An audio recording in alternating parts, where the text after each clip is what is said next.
ತನ್ನ 14ರ ಹರೆಯದಲ್ಲಿಯೇ ಸಂಗೀತ ಕಚೇರಿ ನಡೆಸುವಷ್ಟು ಪ್ರಬುದ್ಧತೆಯನ್ನು ಪಡೆದಿದ್ದರು. ಮಾತ್ರವಲ್ಲ, ಸಂಗೀತ ಬಾಲ ಭಾಸ್ಕರನೆಂದು ಬಿರುದಾಂಕಿತರಾಗಿದ್ದವರು ಶ್ರೀ ಯಾದವರಾವ್ ಜೋಶಿ. ಜನಿಸಿದ್ದು ಮಹಾರಾಷ್ಟ್ರದ ನಾಗಪುರದಲ್ಲಾದರೂ ರಾಷ್ಟ್ರೀಯ ಸ್ವಯಂ ಸೇವಕ ಸಂಘದ ಪ್ರಚಾರಕರಾಗಿ 1941ರಲ್ಲಿ ಕರ್ನಾಟಕದ ಪ್ರಾಂತ ಪ್ರಚಾರಕರಾಗಿ ನಿಯುಕ್ತಿಗೊಂಡು ಮುಂದಿನ 50 ವರ್ಷಗಳ ಕಾಲ ಕರ್ನಾಟಕದ ಸಂಘದ ಸಸಿಯನ್ನು ಬೃಹದಾಕಾರದ ವೃಕ್ಷವನ್ನಾಗಿ ಬೆಳೆಸಿದವರು. ಕರ್ನಾಟಕವೇ ಅವರ ಮನೆಯಾಯಿತು. ಸಂಗೀತ ಬಾಲ ಭಾಸ್ಕರನಾಗಿದ್ದ ಯಾದವರಾಯರು ಸಂಘ ಸ್ಥಾಪಕರಾದಂಥ ಡಾಕ್ಟರ್ ಹೆಡಗೇವಾರರ ಚುಂಬಕ ವ್ಯಕ್ತಿತ್ವಕ್ಕೆ ಮಾರು ಹೋಗಿ ಸಂಗೀತ ಸನ್ಯಾಸವನ್ನು ಸ್ವೀಕರಿಸಿದರು. ಸಂಘದ ಸ್ವರ ಲಯ ತಾಳಗಳೇ ಅವರ ಜೀವನ ಶ್ರುತಿಯಾಯಿತು. ಕನ್ನಡದ ವರಕವಿ ದ ರಾ ಬೇಂದ್ರೆ, ಅಭಿನಯ ಕೇಸರಿ ಗರುಡ ಸದಾಶಿವರಾಯರು, ಕನ್ನಡದ ಆಸ್ತಿ ಮಾಸ್ತಿ ವೆಂಕಟೇಶ್ ಅಯ್ಯಂಗಾರ್, ಮೋಹನ ಮುರಳಿಯ ಶ್ರೀ ಗೋಪಾಲಕೃಷ್ಣ ಅಡಿಗರು ಮುಂತಾದ ಖ್ಯಾತನಾಮರೆಲ್ಲರ ಮನಗೆದ್ದವರು ಶ್ರೀ ಯಾದವರಾವ್ ಜೋಶಿ. ಜೋಶಿಯವರಲ್ಲಿದ್ದಂಥ ವ್ಯಕ್ತಿ ಮಾಧುರ್ಯ, ಅಪಾರವಾದ ಸಮಾಜ ನಿಷ್ಠೆಗಳನ್ನು ಕಂಡಂಥ ವರಕವಿ ದ ರಾ ಬೇಂದ್ರೆಯವರು ಇವರು ಜೋಶಿಯಲ್ಲ ಜ್ಯೋತಿ ಅಂತ ಹೇಳಿದ್ರಂತೆ. ಸದಾ ನಗುಮುಖ, ಅಸದೃಶವಾದಂಥ ಪ್ರೇಮ, ಸ್ನೇಹಪರತೆ ಅವರ ಚೇತನದ ಜೀವಾಳವಾಗಿತ್ತು. ಅತ್ಯಂತ ಮೃದು ಮಾತು, ಆದರೆ ಒಮ್ಮೆ ಹೇಳಿದರೆ ಹಾಗೇ ಆಗಬೇಕು ಅನ್ನುವಷ್ಟು ಖಚಿತವಾದ ಮಾತು ಅವರದಾಗಿತ್ತು.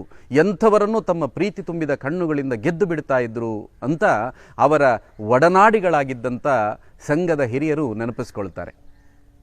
ಎಲ್ಲ ಪ್ರಚಾರಕರ ಜೀವನದಂತೆ ಇವರ ಜೀವನದ ಪ್ರತಿಯೊಂದು ಘಟ್ಟವೂ ಅಗ್ನಿ ಪರೀಕ್ಷೆಯಾಗಿತ್ತು. 1948ರ ಗಾಂಧಿ ಹತ್ಯೆ ಹಾಗೂ 1975ರ ತುರ್ತು ಪರಿಸ್ಥಿತಿಯಂತಹ ಸಂಕಟಮಯ ಸಮಯದಲ್ಲಿ ಸಂಘ ನೌಕೆಗೆ ಅತ್ಯವಶ್ಯಕವಾದಂಥ ನಾಯಕತ್ವವನ್ನು ನೀಡ್ತಾರೆ. ಹಿಂದೂ ಸೇವಾ ಪ್ರತಿಷ್ಠಾನ, ರಾಷ್ಟ್ರೋತ್ಥಾನ ಪರಿಷತ್ ಇತ್ಯಾದಿ ಸಂಸ್ಥೆಗಳು ಶ್ರೀ ಯಾದವರಾಯರದ್ದೇ ಕಲ್ಪನೆಯ ಕೂಸುಗಳು. ಸಂಘದ ಕಾರ್ಯಕರ್ತರ ಮನೆಯ ಶುಭ ಸಮಾರಂಭಗಳ ಸಮಯದಲ್ಲಿ ನಡೆಯುವ ಮಂಗಳ ನಿಧಿಯಂಥ ವಿನೂತನ ಕಾರ್ಯಕ್ರಮಗಳ ರೂವಾರಿ ಯಾದವರಾಯರು. ಅದು ಇಂದಿರಾ ಪ್ರಿಯದರ್ಶಿನಿ ತನ್ನ ಅಧಿಕಾರ ಉಳಿಸಿಕೊಳ್ಳಿಕ್ಕೋಸ್ಕರ ದೇಶವನ್ನು ಕಾರ್ಗತ್ತಲೆಯೆಡೆಗೆ ನೂಕಿದ 1975ರ ತುರ್ತು ಪರಿಸ್ಥಿತಿಯ ಕರಾಳ ದಿನಗಳ ಸಮಯ. ತನ್ನ ಹೊಗಳು ಭಟರನ್ನು ಉಳಿದು ಎಲ್ಲರನ್ನೂ ಜೈಲು ಪಾಲಾಗಿಸ್ತಾ ಇದ್ರು ಇಂದಿರಾ. ಬೆನ್ನು ಮೂಳೆಗೆ ಪೆಟ್ಟಾಗಿ ಶಸ್ತ್ರಚಿಕಿತ್ಸೆಯಾಗಿ ನಡೆಯಲೂ ಕಷ್ಟಪಡ್ತಾ ಇದ್ದ ಯಾದವರಾಯರನ್ನೂ ಖೈದಿಯನ್ನಾಗಿಸಿತು ಇಂದಿರಾ ಸರ್ವಾಧಿಕಾರ. ಅಂಥ ಸಂದರ್ಭದಲ್ಲಿ ಯಾದವರಾಯರಿಗೆ ತಂಗಿ ಕಳುಹಿಸಿದ್ದ ಟೆಲಿಗ್ರಾಮ್ ತಲುಪಿತು. ಅಣ್ಣ, ತಂದೆಯವರಿಗೆ ತೀರಾ ಅನಾರೋಗ್ಯ. ವೈದ್ಯರು ಹೇಳುವ ಪ್ರಕಾರ ಆಬಾಜಿ ತಮ್ಮ ಆಯಸ್ಸಿನ ಕೊನೆಯ ದಿನಗಳನ್ನು ಕಳೀತಾ ಇದ್ದಾರೆ.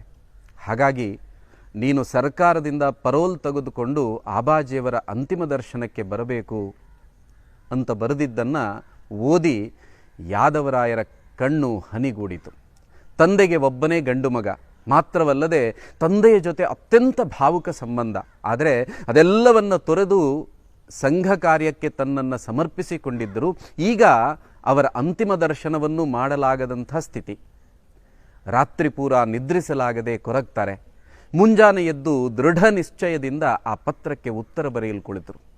ಆಬಾಜಿ, ನೀವು ನನಗೊಮ್ಮೆ ಹೇಳಿದ್ರಿ, ಯಾದವ, ಅವಶ್ಯಕತೆ ಬಿದ್ದರೆ ಹಸಿವಿನಿಂದ ಬದುಕು, ಆದರೆ ನಮ್ಮ ಗೌರವಕ್ಕೆ ಕುಂದು ತರಬಹುದಾದ ಯಾವ ಅವಕಾಶವನ್ನು ಸೃಷ್ಟಿಸಿಕೊಳ್ಬೇಡ, ಯಾರ ಮುಂದೆಯೂ ಕೈ ಚಾಚಬೇಡ ಅಂತ ಹೇಳಿದ್ರಿ. ಆಬಾಜಿ, ಈಗ ನಿಮ್ಮನ್ನು ತಕ್ಷಣ ಬಂದು ಕಾಣುವ ಅವಶ್ಯಕತೆ ಇದೆ ಅಂತ ನನಗೆ ಗೊತ್ತಿದೆ. ಆದರೆ ಅದಕ್ಕೋಸ್ಕರ ಸರ್ಕಾರದ ಮುಂದೆ ಕೃಪಾಭಿಕ್ಷೆ ಬೇಡಿ ನಿಮ್ಮನ್ನು ಕಾಣಲು ಬರುವುದನ್ನು ನೀವು ಇಷ್ಟಪಡಲಾರಿರಿ ಅಂತ ನನಗೆ ತಿಳಿದಿದೆ. ಅದಕ್ಕಾಗಿ ನನ್ನನ್ನು ಕ್ಷಮಿಸಿ. ನಿಮ್ಮ ಪಾದಗಳಿಗೆ ನಾನು ಇಲ್ಲಿಂದಲೇ ನಮಸ್ಕಾರ ಮಾಡುತ್ತೇನೆ. ಆದರೆ ಖೈದಿಯಾಗಿ ಪೊಲೀಸರ ಕಾವಲಿನಲ್ಲಿ ಬಂದು ನಿಮ್ಮ ಗೌರವಕ್ಕೆ ಚ್ಯುತಿಯನ್ನು ತರಲಾರೆ. ನಿಮ್ಮನ್ನು ನೋಡುವ ಭಾಗ್ಯ ನನಗೆ ಸಿಗ್ತದೋ ಇಲ್ವೋ ಗೊತ್ತಿಲ್ಲ.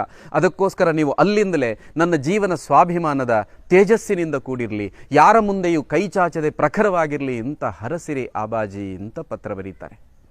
ಮುಂದಿನ ಕೆಲವೇ ದಿನಗಳಲ್ಲಿ ಯಾದವರಾಯರ ತಂದೆಯವರು ತೀರ್ಕೊಳ್ತಾರೆ. ಸ್ವಾಭಿಮಾನದ ಜ್ವಲಂತ ನಿದರ್ಶನ ಇದು.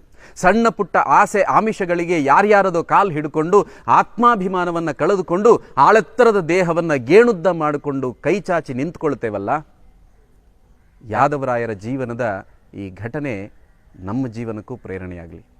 ನಮಸ್ಕಾರ.